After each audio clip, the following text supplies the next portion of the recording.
Tamil Bible Study. Praise the Lord. வேத பாடம் 1 ராஜாக்களின் புஸ்தகம் 17ஆம் அதிகாரம். போன அதிகாரம் வரைக்கும் ஆகாப் ராஜாவினுடைய காரியங்களை நம்ம பார்த்தோம். ஆகாப் ராஜா எப்படிப்பட்டவனா இருந்தான் அப்படின்ட்டு 2 வசனங்களை வாசித்து விட்டு இதுக்கு நம்ம வரலாம். 1 ராஜாக்கள் 16ஆம் அதிகாரம் 30, 31, 32 என்ன வாசிக்கலாம். உம்ரியின் குமாரனாகிய ஆகாப் தனக்கு முன்னிருந்த எல்லாரை பார்க்கிலும் கர்த்தரின் பார்வைக்கு பொல்லாப்பானதை செய்தான். நேபாத்தின் குமாரனாகிய யெரொபெயாமின் பாவங்களில் நடப்பது அவனுக்கு கொஞ்ச காரியம் என்று நினைத்தார் போல் அவன் சீதோனியரின் ராஜாவாகிய ஏத் பாகாலின் குமாரத்தி ஏசபேலை விவாகம் பண்ணினதும் அல்லாமல் அவன் போய் பாகாலையும் சேவித்து அதை பணிந்து கொண்டு தான் சமாரியாவிலே கட்டின பாகாலின் கோவிலில் பாகாலுக்கு பலிபீடத்தை எடுப்பித்தான். ரொம்ப ஒரு வித்தியாசமான ஸ்டேட்மெண்ட் எது அப்படின்னு சொன்னா, பாகாலையும் சேவித்து அப்படின்றது. நீங்க இஸ்ரவேல் ராஜாக்கள் அல்லது யூதாவின் ராஜாக்கள் ரொம்ப மோசமாய் காணப்பட்டதான நாட்கள்ல கூட இவர்கள் இந்த மாதிரி பாகாலை சேவித்தார்கள் என்று பார்ப்பது கொஞ்சம் அரிதா இருக்கும்ல. என்ன அப்படின்னு சொன்னா, அவர்கள் அந்நிய தெய்வங்களையும் என்ன பண்ணாங்க, இஸ்ரவேலுக்குள்ள அனுமதித்தார்கள். அதற்கான விக்கிரக தோப்புகள் இவைகள் எல்லாம் கட்டினார்கள். ஆனால் பாத்தீங்கன்னா ஓப்பனா இப்படி பாகாலை சேவிக்கிறதான ஒரு காரியம் பாத்தீங்கன்னா இல்லாதிருந்தது. அப்ப ஆனா ஆகாபை குறித்து இப்படி ஒரு வார்த்தையை பார்க்கிறோம். அவன் போய் பாகாலையும் சேவித்து அதை பணிந்து கொண்டு தான் சமாரியாவிலே கட்டின பாகாலின் கோவிலில் பாகாலுக்கு பலிபீடத்தை எடுப்பித்தான். இப்போ ஒரு மோசமான ஒரு ராஜாவாய் காணப்பட்டிருக்கான். ஏன் அப்படின்னு சொன்னா, இது நீங்க எப்படி பார்க்கலாம்னா, சிலருக்கு சத்தியம் தெரியும், ஆனா சத்தியத்திற்காக நிற்க மாட்டாங்க. சில பாஸ்டர்ஸ் கூட பாத்தீங்கன்னா சத்தியம் அவங்களுக்கு தெரியும். ஒருவேளை அவங்களுடைய லைஃப்ல அவங்க தேவனை சரியா ஆராதிப்பாங்களோ இருக்கும். ஆனா வெளியில பாத்தீங்கன்னா இவர் தான் ஆராதிக்கப்பட வேண்டியவர் அப்படின்ட்டு சொல்ல முடியாத ஒரு சூழ்நிலையில அப்படி நீங்க யோசித்திருக்கீங்களா? என்னைக்காவது ஏதாவது பாஸ்டர்ஸ் இல்ல யோசித்திருக்கீங்களான்னு உண்டா என்ன நமக்கு தெரியாது, ஸ்பெகுலேஷன் தான். ஏன் அப்படின்னு சொன்னா, அவர்கள் இந்த சத்தியத்தை புரிந்து கொள்ள முடியாத அளவுக்கு வேதத்தினுடைய வாக்கியங்கள் கிடையாது, ஸ்பெசிஃபிக்கா காடை குறிச்சு. அப்படி இருக்கும்போது அவர்களுடைய அந்த டீச்சிங் மற்றவர்களை வழி நடத்துகிறதான, இப்படி எடுத்துக்குவோம், மற்றவர்களை வழி நடத்துகிறதான விதம் அந்நிய தெய்வங்கள் இடத்துல. ஆனால் அவர்கள் பாத்தீங்கன்னா உள்ளுக்குள்ள அவர்கள் சரியான தெய்வத்தை அறிந்து ஆராதிக்கிறவர்களா இருப்பாங்களா? அப்படி இருக்க வாய்ப்பு இருக்கா? சான்ஸ் இல்லையா? இப்போ எப்படி எடுத்துக்கோங்க, ஒருத்தர் ரொம்ப வருஷமா பாத்தீங்கன்னா திருத்துவத்தை சத்தியம் என்று நம்பிக்கொண்டிருக்க ஒரு பாஸ்டர். உண்மையிலேயே அதுதான் உண்மை நினைச்சிட்டு இருக்கேன். At one point of time கர்த்தர் அவரோடு கூட வேத வாக்கியங்களின் மூலமா பேசுறார். இப்போ அவருக்கு ஒரு முடிவு எடுக்கணும். இப்போ அவர் தன்னை மாற்றிக்கொள்ள வேண்டும். யாரும் சொல்லியெல்லாம் தேவையில்லை. வேதத்தை வாசிக்கும் போதே அவருக்கு ஒரு சந்தேகம் வருது, இன்னும் ஆராய்ந்து பார்க்கிறார். அவருக்கு தேவன் ஒருவர் தான், நம்ம தேவன் 3 பேருன்ட்டு சொல்லுகிறது முதல்ல தவறான காரியம் என்கிற உணர்வு பெற்ற பின்பு அவர் இமீடியட்டா அவர் டிக்ளேர் பண்ண ஆரம்பிச்சிருவாரா தன்னுடைய சபையில, முக்கியமா பெரிய சபையா மாறி இருந்தது அப்படின்னா. என்ன நினைக்கிறீங்க நீங்க? கடினம் நான் நினைக்கிறேன். ஏன் அப்படின்னு சொன்னா, அவர் எல்லாவற்றையும் தள்ள வேண்டியது இருக்கும்ல. முதலாவது தன்னுடைய சபையார் முன்பாக ஆரம்பத்துல வெட்கப்பட்டு நிக்கணும். அதுக்கப்புறம் சபையார் உண்மையிலேயே நிச்சயமா ஹானர் பண்ணுவாங்க. ஏன் அப்படின்னா சத்தியத்திற்காக அவர் என்ன பண்றாரு, எதை குறித்தும் யோசிக்காம நிற்கிறார் என்று சொல்லி பின்னாட்கள்ல அவரை ஏற்றுக்கொள்வார்கள். ஆனா முதல்ல பாத்தீங்கன்னா ஏளனமா பார்ப்பாங்க. இப்படி ஏதாவது இருக்குமா இந்த காலத்துல அப்படின்ட்டு எனக்கு தெரியல. மேபி அப்படி பாத்தீங்கன்னா இந்த இஸ்ரவேல் ராஜாக்களும் அவர்களுக்கு தெய்வம் யெகோவா என்று தெரியும். யூதா ராஜாக்களுக்கும் அவர்களுக்கும் அவர்கள் அந்நிய தெய்வங்களை உள்ளே அனுமதித்தும் கூட, யெரொபெயாம் கூட பாருங்களேன், யெரொபெயாம் பாத்தீங்கன்னா எருசலேமுக்கு இவர்கள் யெகோவாவை தேடி அல்லது சாலமோனுடைய ஆலயத்தை தேடி அல்லது தாவீதினுடைய சந்ததியாரை தேடி போய்விடக்கூடாது என்பதற்காக தான் கன்றுக்குட்டிகளை என்ன பண்றான், அவன் கர்த்தர் என்று பெத்தேல்லையும் மேல தான்லையும் வைக்கிறான். அப்ப அவன் அதை ஆராதித்தானே தெரியாது, போய் நின்றுக்கலாம். ஒருவேளை அவன் பாத்தீங்கன்னா அதை உண்மையா ஆராதித்தானா அதையும் அப்படின்றது எனக்கு டவுட்டா இருக்கு. ஏன்னா யெகோவாவிடத்துல இருந்து வார்த்தைகளை பெற்று அந்த ஆசீர்வாதத்தை அவன் அனுபவித்தவன், அந்த நிலைக்கு உயர்ந்தவன். அப்ப அவன் வந்து பாத்தீங்க அப்படின்னு சொன்னா உள்ளம் வந்து இடம் கொடுக்குமான்னு எனக்கு தெரியல. ஆனா மற்றவர்களை வழிவிலக செய்கிறதற்கு அவனுக்கு ஒரு பெரிதான காரணம் காணப்பட்டது. அது வேதத்திலே சொல்லியிருக்கு. என்ன அப்படின்னா, தன்னுடைய ஸ்தானத்தை இழந்து விடுவோம், எல்லா ஜனங்களும் தாவீதினுடைய குமாரனிடத்துல போயிடுவாங்க அப்படின்ட்டு வந்து பாத்தீங்கன்னா அவன் எண்ணி இந்த காரியத்தை செய்தான்னு எழுதப்பட்டிருக்கு. அப்ப அவன் உள்ளத்துல ஒருவேளை உண்மையான தெய்வத்தை ஆராதித்துக் கொண்டு மற்றவர்களை வழிவிலக செய்தான் என்று சொன்னால் இவனை எப்படி நீங்க எடுப்பீங்க? இப்படி ஒருத்தன் காணப்படுறான், அவன் மட்டும் பார்த்தீங்கன்னா உண்மையா வந்து நடந்துக்கணும், சத்தியத்தின்படி நடக்கணும். ஆனா மற்றவர்கள் பாவம் செய்கிறதுக்கு அவன் ஏதுவாய் காணப்படுவான் என்றால் அது பெரிய பாவமா இருக்கும்ல, பெரிய பாவமா இருக்கும் நிச்சயமா. சரி, அப்படி வந்து பாத்தீங்கன்னா நான் வந்து மற்றவர்களை பார்க்கிறேன், நான் ஆகாப் கொஞ்சம் வித்தியாசமாக அதை சேவிக்கிறான், பணிந்து கொண்டான் அப்படிலாம் பார்ப்பீங்க. பணிந்து கொள்வது வந்து வேற, ஆனா சேவிக்கிறது வேற. சேவிக்கிறதுனா என்ன ஆகுதுன்னா அதற்கு சர்வ் பண்றது. இஸ்ரவேலின் தேவன் தன்னை சேவிக்கும்படி என்ன பண்ணாரு, கொண்டு வந்தார் அப்படின்னா இவர்கள் செய்கிற காரியங்கள் எல்லாம் இஸ்ரவேலின் தேவனுக்காக செய்கிறதான காரியம். இவர் ராஜாவா இருந்தாலும் கூட அவருடைய சேவகன் அர்த்தம், ஆசாரியனா இருந்தாலும் அவருடைய சேவகன் அர்த்தம், இஸ்ரவேல் தேசத்துக்குள்ள காணப்பட்டா அவருடைய சர்வன்ட்னு அர்த்தம். அதான் சேவிக்கிறதான காரியம். பணிந்து கொள்வதற்காக ஸ்பெசிஃபிக்கா அது வர்ஷிப் சம்பந்தமான ஒரு காரியமாய் காணப்படுது இல்லையா? சரி, ஓகே. ஆகாப் வந்து இப்படி காணப்பட்டான். 17வது வசனம், இனி ஆகாபை குறித்து கொஞ்சம் அதிகமா பார்ப்போம். பட் 17வது அதிகாரத்துல விசேஷமாக எலியா வந்து இன்ட்ரடியூஸ் ஆகிறத நீங்க பார்ப்பீங்க. கீலேயாத்தின் குடிகளிலே திஸ்பியன் ஆகிய எலியா ஆகாபை நோக்கி இப்படி வந்து பாத்தீங்கன்னா கர்த்தர் சொன்னதான வார்த்தையை அவன் சொல்றான். அப்கோர்ஸ் நான் நினைக்கிறேன் இது கர்த்தர் சொல்லிதான் இந்த வார்த்தைகளை அவன் சொல்லியிருப்பான் என்று சொல்லி நான் நினைக்கிறேன். நீங்க யூதா புத்தகத்துல நினைக்கிறேன் யாக்கோபுலியா ஜெபித்து அவன் சொன்னான் அப்படின்ற மாதிரி வரும். அவன் ஜெபித்த போது, ஊக்கமாய் ஜெபித்த போது 3.5 வருடம் மழை பெய்யாது இருந்தது, அவன் ஜெபித்த போது மழை பெய்தது அப்படின்னு பாக்குறோம். சரி, கிலேயாத் அப்படின்றது வந்து பாத்தீங்கன்னா நீங்க கேள்விப்பட்டிருப்பீங்க இந்த பெயரு. உங்களுடைய இன்ஃபர்மேஷனுக்காக நான் சொல்றேன். கிலேயாத் என்பது இஸ்ரவேல் ஜனங்க அந்த பக்கம் இருந்து யோர்தானை கடந்து இப்படி வரும்பொழுது யோர்தானுக்கு முன்பாக இருக்கிற இடம் வந்து ரொம்ப செழிப்பா இருக்குது அப்படின்ட்டு ரூபனியர்களும் காத் கோத்திரத்தாரும் மனாசேலை பாது கோத்திரத்தாரும் என்ன பண்ணுவாங்க, நாங்க அந்த ஏரியாவுக்கு வந்து எங்களுக்கு வேணும் அப்படின்னு மோசைட்டு கேட்பாங்க. அவன் வந்து ஆண்டவர்கிட்ட கேட்டு என்ன பண்ணுவான், எடுத்துக்க சொல்லுவான். ஆனா நீங்கள் வந்து யுத்தத்துக்கு புருஷர்கள் வந்து மற்றவர்களுக்கு அந்த தேசத்தை சுதந்திரம் கொடுக்கறதுக்கு உதவி செய்யணும் அப்படின்னு சொல்லுவாங்க. ஞாபகம் இருக்கா? அதான் கீலேயாத் பிரதேசம், ரொம்ப செழிப்பான பிரதேசம். ஆனால் யோர்தானுக்கு இந்த பக்கம் என்னன்னா கிழக்கு பக்கம், ஈஸ்டர்ன் சைட். அப்போ வந்து இவன் வந்து அந்த ஏரியாவை சார்ந்தவன். எந்த ட்ரைப் அப்படின்லாம் நமக்கு தெரியல. கீலேயாத் குடிகளிலே அப்படின்னா கீலேயாத் வந்து பெரிய ஒரு பிரதேசம், ரீஜியன். திஸ்பியன் ஆகிய அப்படின்னு சொன்னா திஸ்பு அப்படின்றது அந்த ஊருடைய பெயர். அது என்ன, அந்த ஏரியாவில் இருக்கிறதான ஒரு பட்டணமா இருக்கலாம், வில்லேஜா இருக்கலாம். அப்போ ப்ராபப்ளி மனாசே கோத்திரத்தானா இருக்கலாம், இல்லைன்னா காத் கோத்திரத்தானா இருக்கலாம், இல்லை என்று சொன்னால் மனாசே கோத்திரமாகவும் இருக்கலாம், சாரி ரூபன் கோத்திரமாகவும் இருக்கலாம். அப்போ இவன் வந்து பார்த்தீங்கன்னா கர்த்தருடைய ஊழியக்காரனாக இந்த இடத்துல இப்போதான் செயல்பட ஆரம்பிக்கிறானா அல்லது அதற்கு முன்பாகவே காணப்பட்டானா, ஒரு டீட்டெயிலும் அவனை குறித்து அதிகமாக நமக்கு வந்து இந்த ஸ்டார்டிங்கில் கிடைக்கல. சரி, இவனுடைய ஊழியத்தை குறித்து நிறைய பார்க்கலாம்.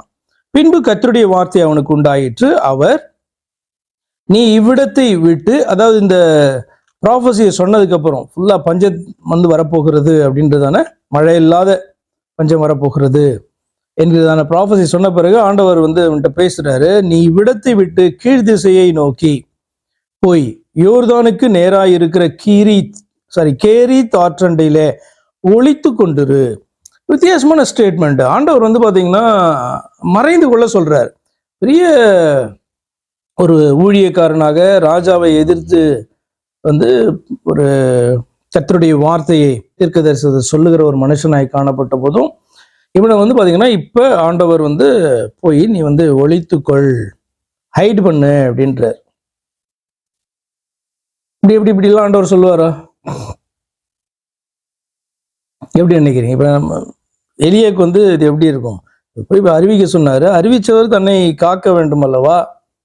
ஏன் வந்து அங்கிருந்து ஓடி போய் தன்னுடைய அந்த நேட்டிவ் சைடு வந்து ஓட சொல்றாரு? கிழக்குனா எப்படி, கிழக்கு எப்படி கண்டுபிடிப்பீங்க?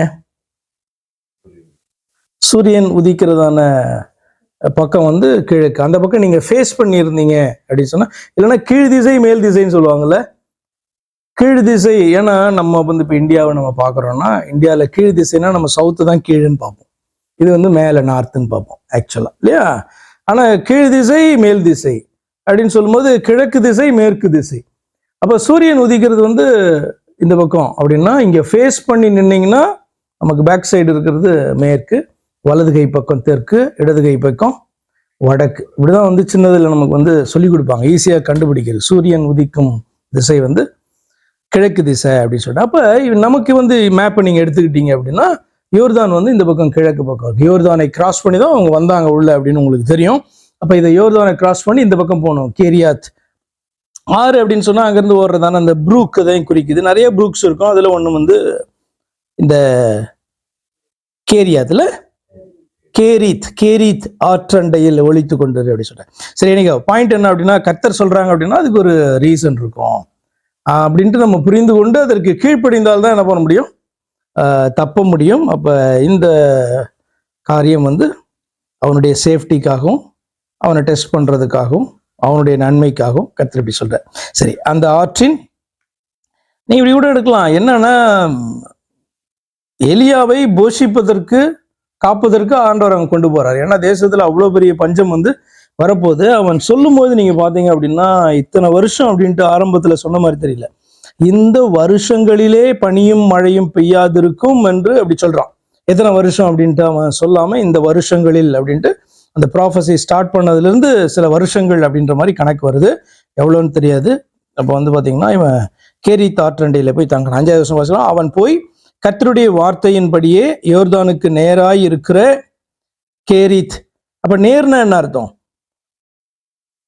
அப்ப இப்ப நம்ம வந்து கிழக்க ஃபேஸ் பண்ணி நிக்கிறோம்னா நேர்னா அப்படி ஸ்ட்ரெயிட்டா போறதுன்னு அர்த்தம். இப்ப இங்கிலீஷ்ல பாத்தீங்கன்னா ரொம்ப கிளியரா இருக்கும் இந்த வேர்டு. ஆனா தமிழ்ல கிழக்கு போக சொன்னாரு, ஆனா வந்து நேரா போக சொல்றாரு. அப்படின்னா நேர்னா எங்க அப்படின்னா நம்ம எதை ஃபேஸ் பண்ணி போறோமோ அதுக்கு நேரா போகணும் அர்த்தம். அப்ப யோர்தான் ரிவர் இப்படி ஓடுதுன்னா கேரீத் வந்து நிச்சயமாக இப்படி வருது, அந்த ப்ரூக்ஸ் வந்து இப்படி வருது. அப்போ நேரா இப்படி வந்து பாத்தீங்கன்னா அவன் வந்து போகணும். ஓகே, 6வது வசனம், காகங்கள் அவனுக்கு விடியற் காலத்தில் அப்பமும் இறைச்சியும் சாயங்காலத்தில் அப்பமும் இறைச்சியும் கொண்டு வந்தது. தாகத்திற்கு அந்த ஆற்றின் தண்ணீரை குடித்தான். அப்ப ஆண்டவர் சொல்றாரு, 4th வசனத்தை நம்ம வாசிக்கிறோம், அதுல அவர் அப்படி சொல்றாரு, அந்த ஆற்றின் தண்ணீரை குடிப்பாய், அங்கே உன்னை போஷிக்க காகங்களுக்கு கட்டளையிடுவேன் என்றார். அவன் போய் கர்த்தருடைய வார்த்தையின்படியே இஸ்ரவேல் ஜனங்களுக்கு காகம் அப்படின்றது என்ன சொல்றது, சுத்தம் இல்லாத அசுத்தமான பறவைகளில ஒன்று. ஆக்சுவலா அவங்கள பொறுத்தவரை நமக்கும் பார்க்கறதுக்கு அப்படிதான் தெரியும் இல்லையா, நிச்சயமா ஸ்கேவெஞ்சர் பேர்டு தானே. அப்ப அவர்கள் வந்து நார்மலா இதை செய்ய மாட்டாங்க, சாப்பிட மாட்டாங்க அவைகள் கொண்டு வர்றத, அது லெஃப்ட் ஓவர்ஸ் தானே. ஆனால் வந்து பாத்தீங்கன்னா இங்க வந்து ஆண்டவர் சொல்றது காகங்களுக்கு நான் கட்டளையிடுவேன்னு சொல்றாரு. காகங்கள் அப்பத்தையும் இறைச்சியும் வந்து கொண்டு வருது. அப்பம் எங்க இருந்து கொண்டு வந்திருக்கும் அதெல்லாம் நமக்கு தெரியல. இப்போ ரொம்ப தூரம் டிராவல் பண்ணக்கூடியதாக இருக்கும், ஏன்னா தேசத்துக்குள்ள இருக்கிறதுக்கான வாய்ப்பே கிடையாது இல்லை. டிராவல் பண்ணி கொண்டு வருது. ஸ்பெசிஃபிக்காக ஒரு காகம்லாம் கிடையாது. நம்ம நார்மலாக கதையில சண்டே கிளாஸ்க்குலாம் ஒரு காகத்தை ஆண்டவர் வந்து அசைன் பண்ணாரு, அது வந்து கொண்டு வந்துச்சுன்ற மாதிரி நம்ம ஒருவேளை யோசிப்போம். ஆனால் அப்படி கிடையாது. காகங்கள் அதுக்கு அசைன்மெண்ட் ஆண்டவர் கொடுத்துருக்காங்க. அதே மாதிரி அது காலையிலையும் சாயங்காலமும் கொண்டு வருது. ஏன் நைட்டு கொண்டு வரல? டின்னரே வந்து சாயங்காலம் ஸ்டார்ட் ஆகிடும். ஏன் அப்படின்னா காகத்தை நைட்டு வந்தால் நீங்கள் எங்கே பார்ப்பீங்க, லைட்டெல்லாம் கிடையாது இல்லையா. அதனால வந்து பார்த்தீங்கன்னா சாயங்காலம் காலையில் ஏர்லியாக ஸ்டார்ட் பண்ணுவாங்க பிரேக்ஃபாஸ்ட்டு, அதுக்கப்புறம் டின்னர். அப்படின்னா அது வந்து சன்செட்டுக்கு டைமில் இல்லை சன்செட்டுக்கு முன்னாடியே டின்னர் வந்து இதாகும்.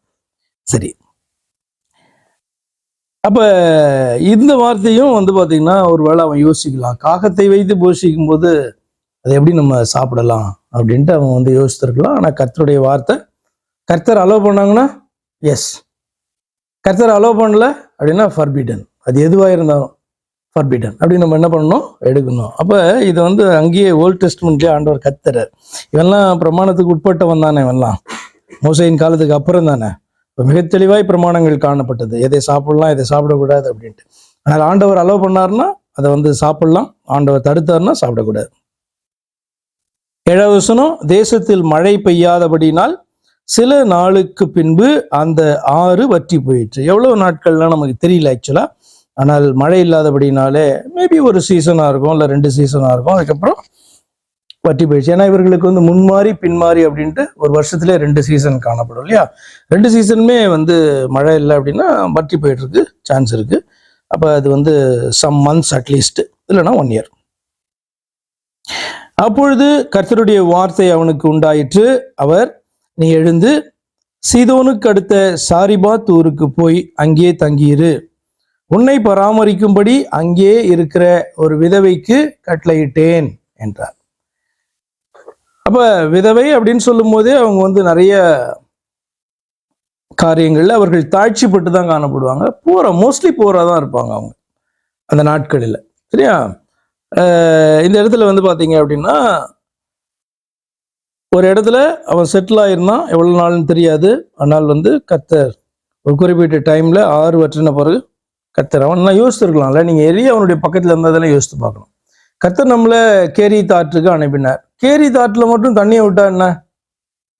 அதே மாதிரி காக்கா வந்து இங்க உள்ள இருந்து கொண்டு வர்றது இல்லை, காகங்கள் வந்து வெளியில இருந்து கொண்டு வருகிறது. ரொம்ப தூரம் பறந்து போய் தான் கொண்டு வரும். மற்றபடி இந்த பக்கம் தேசமெல்லாம் பாத்தீங்கன்னா யோர்தான் அப்படிலாம் இருக்கு இல்லையா, நீங்க மேப்ல பாத்தீங்கன்னா தெரியும். யோர்தான், அதுக்கு மேல ஈராக், அதுக்கு மேல பாத்தீங்கன்னா சீரியா தேசம், எல்லாம் அந்த பார்டர்ஸ் தான் எல்லாமே. எங்க இருந்து வேணாலும் பாத்தீங்க அப்படின்னா கொண்டு வரலாம். தேசத்துல வந்து இந்த தேசத்துல தான் பஞ்சத்தை கர்த்தர் வந்து மழை இல்லாம, அதுக்கு ஒரு ரீசன் உண்டு. என்ன அப்படின்னா, இவன் வந்து பாகால உள்ள கொண்டு வந்து அதை சேவித்து அதற்கு பலிபீடங்கள்லாம் கட்டினான். இவன் கடைசியில என்ன ஆச்சு அப்படின்னா, இந்த பாகால் அப்படின்றது இப்ப எல்லா தெய்வங்களுக்குமே,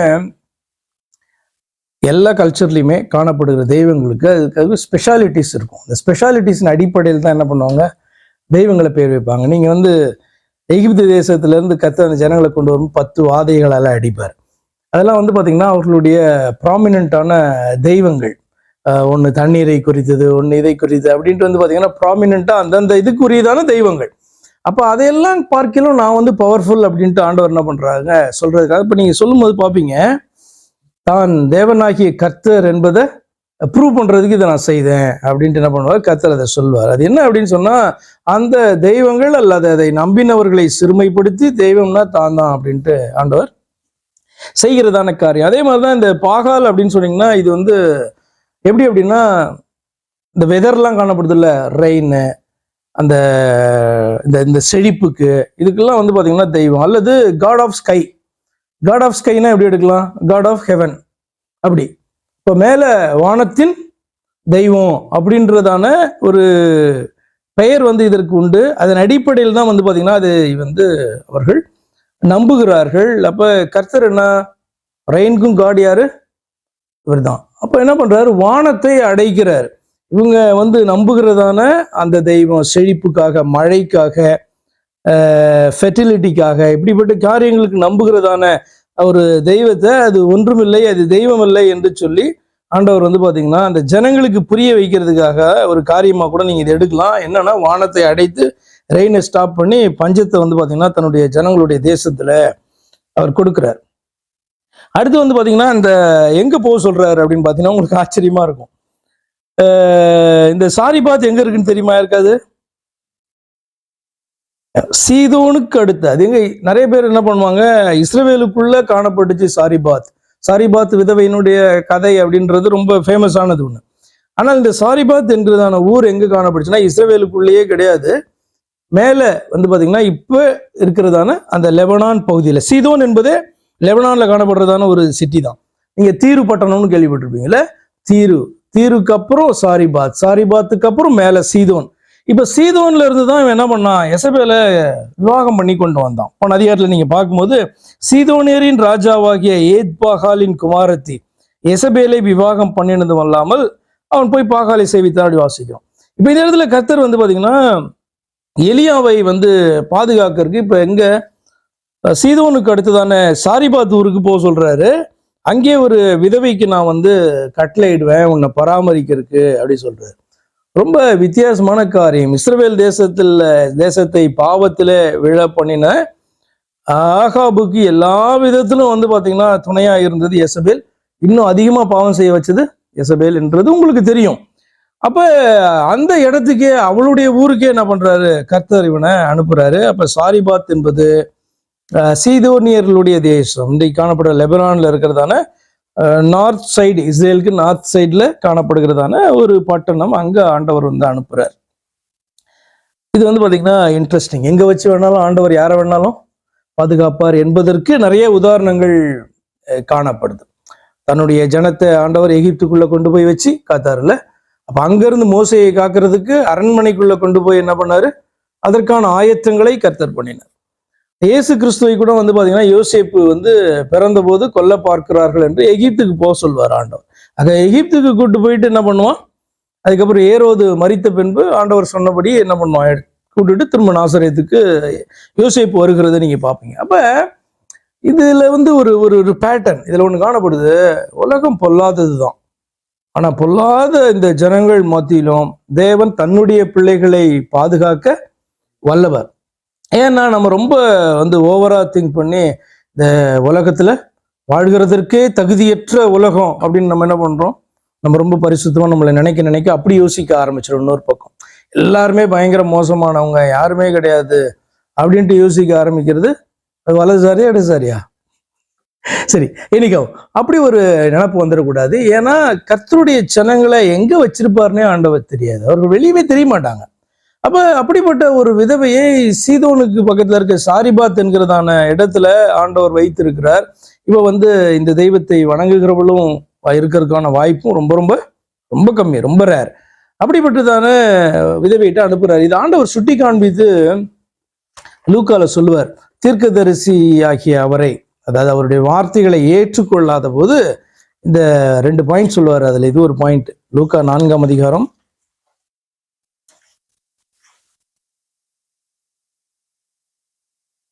24, 25, 26 வசனங்கள். 24. ஆனாலும் தீர்க்கதரிசி ஒருவனும் தன் ஊரிலே அங்கீகரிக்கப்பட மாட்டான் என்று மெய்யாகவே உங்களுக்கு சொல்லுகிறேன். அர்த்தம் என்ன? நாம பார்த்து வளர்ந்ததான இயேசு தானே இவரு. இன்னைக்கு என்ன இவர் இயேசு கிறிஸ்து, கரெக்டா இல்லையா?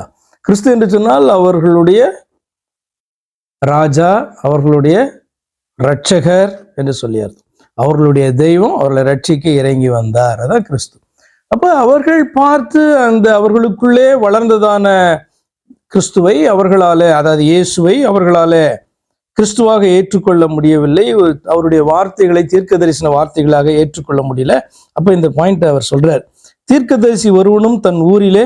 இப்ப இவரு ஜோர்டான்ல இருந்து வந்திருந்தாருன்னு வச்சுக்கோங்களேன், இயேசு கிறிஸ்து பெரிய பாதிப்பை என்ன பண்ணியிருப்பாரு அங்க இஸ்ரவேலுக்குள்ளார.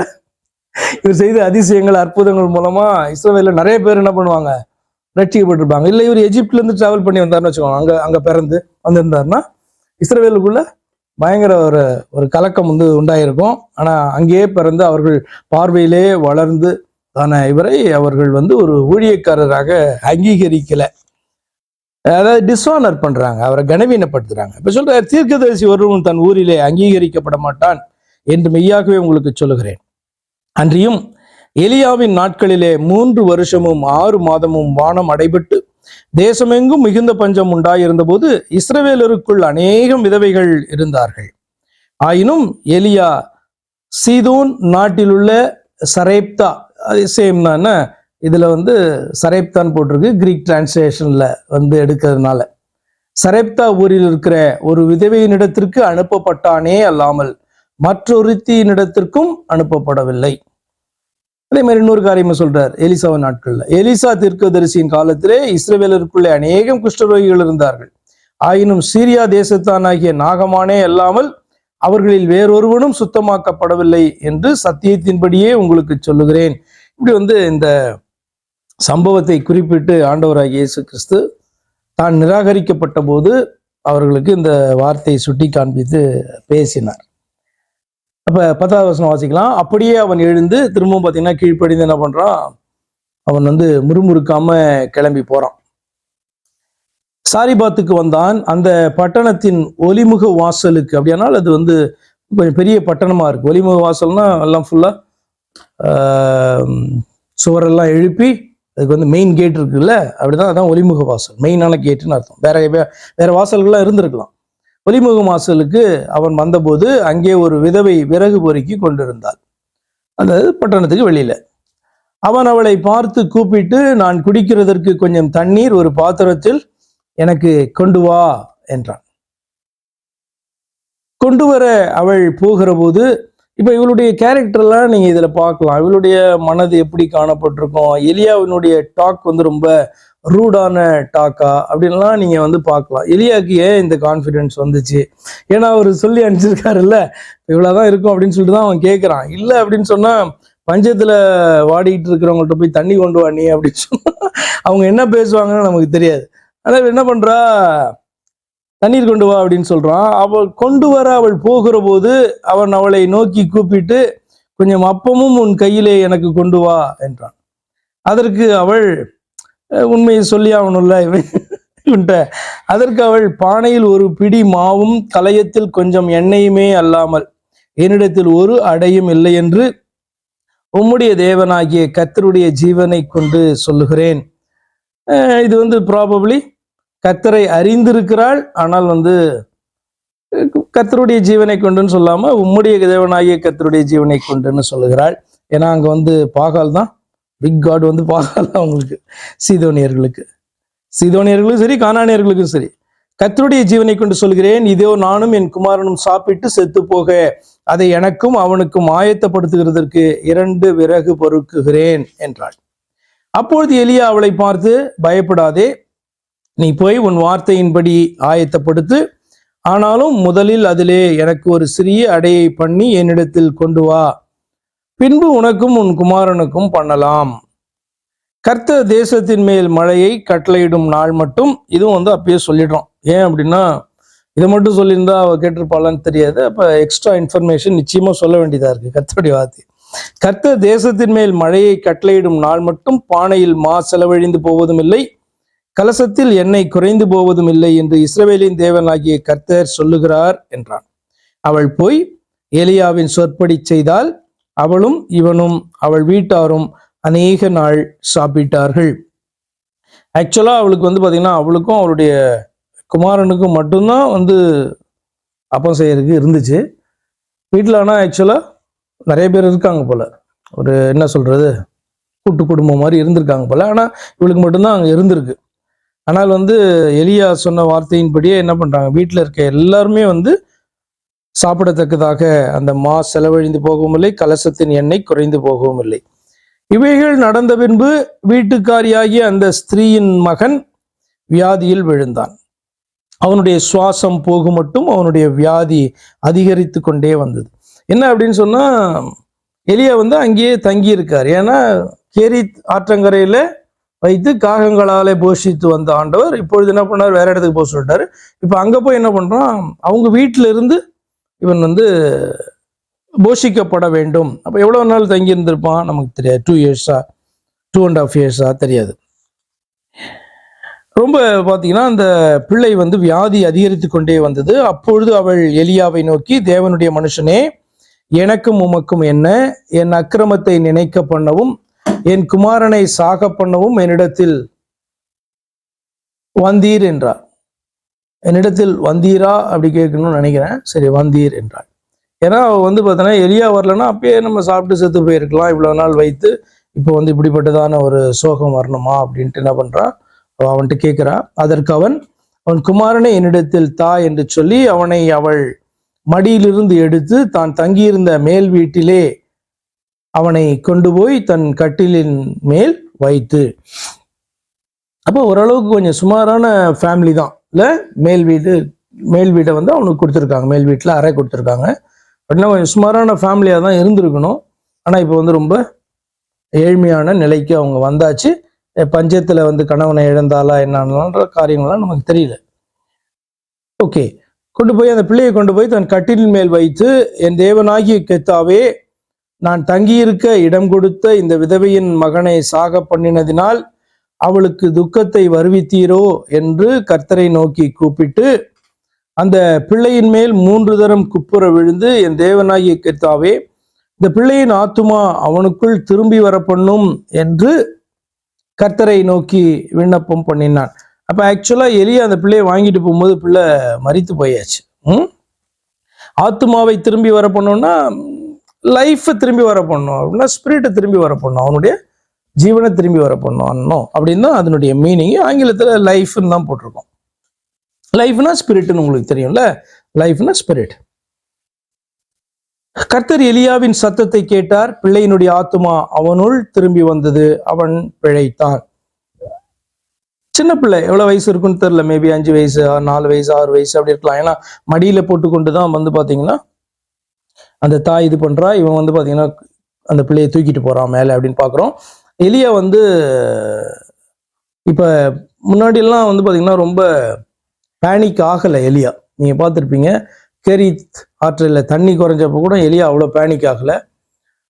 ஆனால் இப்போ வந்து பார்த்தீங்கன்னா எலியா ரொம்ப பேனிக் ஆகிட்டான். அதனால தான் அவனுடைய ஜபத்தில் நீங்கள் பார்த்தீங்கன்னா, என் தேவனாய் 20 வருஷத்துல, என் தேவனாய் கர்த்தாவே, நான் தங்கியிருக்க இடம் கொடுத்த இந்த விதவையின் மகனை சாக பண்ணினதினால் அவளுக்கு துக்கத்தை வருவித்தீரோ என்று கர்த்தரை நோக்கி கூப்பிட்டு, நன்றி அறிதலுடைய காரியம் அதை வந்து அக்செப்ட் பண்ணிக்கவும் முடியல எலியாவால.